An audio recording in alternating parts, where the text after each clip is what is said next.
semuanya, balik lagi sama aku di Learning Journal mata kuliah Teknik Produksi Film.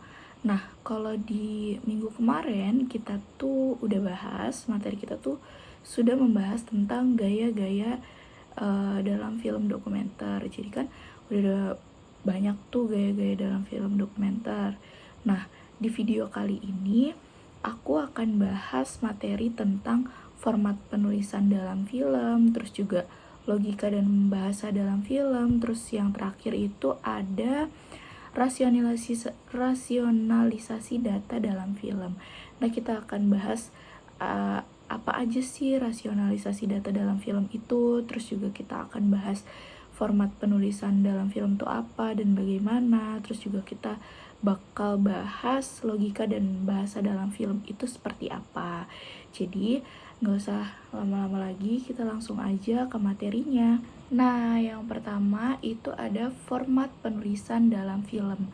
Nah, format penulisan film ini apa sih? Jadi, teman-teman, format penulisan film itu adalah standar yang digunakan untuk menyajikan naskah film secara profesional dan mudah dipahami oleh seluruh kru produksi.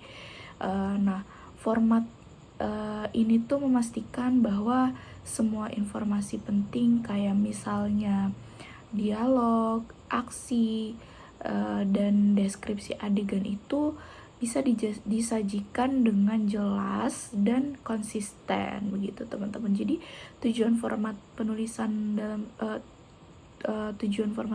film tuh biar semuanya tuh tersusun dengan rapi gitu. Semua informasi penting itu tersusun dengan rapi dan bisa dipahami oleh semua tim produksi atau kru produksi begitu. Nah, itu dia tadi teman-teman materi tentang format penulisan dalam film. Selanjutnya kita akan bahas tentang logika bahasa dalam film.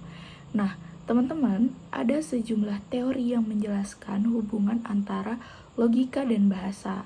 Nah, teori-teori ini nih pada akhirnya membentuk prinsip-prinsip yang mencerminkan pengaruh pikiran terhadap penggunaan bahasa, terutama dalam konteks kalimat atau kata-kata, teman-teman. Terus hubungan antara logika dan makna itu kan seringkali berubah seiring waktu dan antar zaman ya teman-teman. Jadi kayak maknanya tuh berubah seiring waktu. Nah, dalam kondisi ini nih, orang itu bisa meyakini adanya hubungan timbal balik antara pola pikir dan dinamika sosial yang mempengaruhi penggunaan bahasa. Nah, terdapat fenomena yang membuat orang tuh percaya kalau kebenaran tuh dapat berbeda dari waktu ke waktu dan dari satu tempat ke tempat yang lainnya gitu teman-teman. Nah, hal ini tuh bisa menimbulkan keyakinan bahwa kebenaran itu adalah masalah konvensional, terbentuk oleh kata-kata yang maknanya juga berubah seiring waktu dan lokasi. Nah, ini juga terkait dengan keputusan kolektif kita. Itu tadi sedikit tentang hubungan antara logika dan bahasa. Selanjutnya kita akan bahas tentang logika dan bahasa dalam film. Nah, apa sih logika bahasa dalam film itu? Jadi, logika bahasa dalam film itu adalah penggunaan bahasa yang masuk akal dan konsisten dengan alur cerita, terus juga dengan karakter dan dunia yang digambarkan dalam film itu sendiri.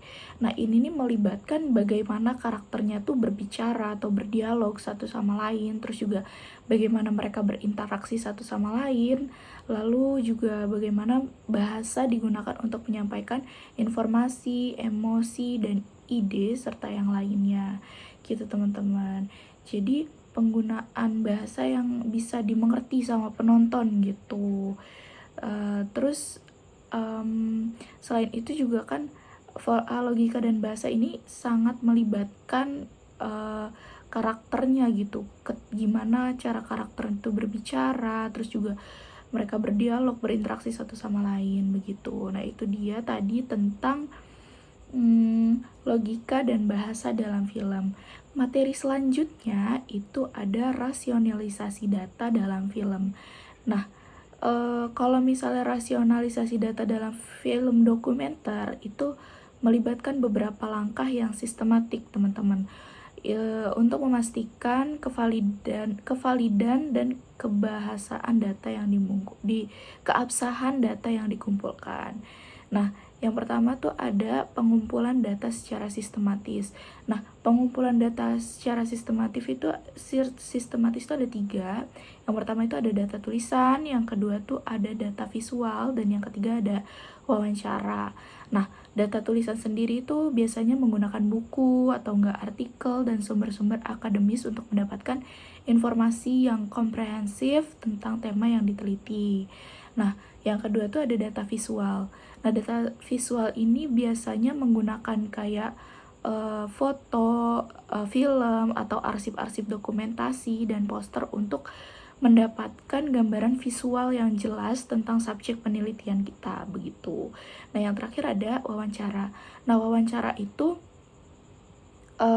melakukan wawancara itu dengan narasumber yang tepat untuk mendapatkan informasi langsung dan detail tentang subjek penelitian.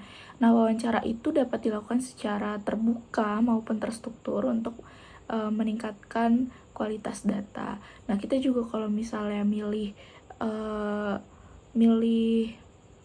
narasumber itu harus yang dapat dipercaya dan kompeten gitu. Nah, yang kedua itu adalah analisis data. Analisis data itu dibagi lagi, ada triangulasi, sama yang kedua ada penilaian informasi. Kalau triangulasi itu menggunakan untuk memverifikasi kebenaran data. Ini melibatkan penggunaan multiple source untuk memastikan bahwa temuan-temuan penelitiannya itu konsisten dan valid. Nah, kalau penelitian informasi itu untuk mengevaluasi hasil riset, untuk mengetahui informasi yang penting dan kurang penting, serta memilih informasi yang harus diperdalam dan diperluas kembali.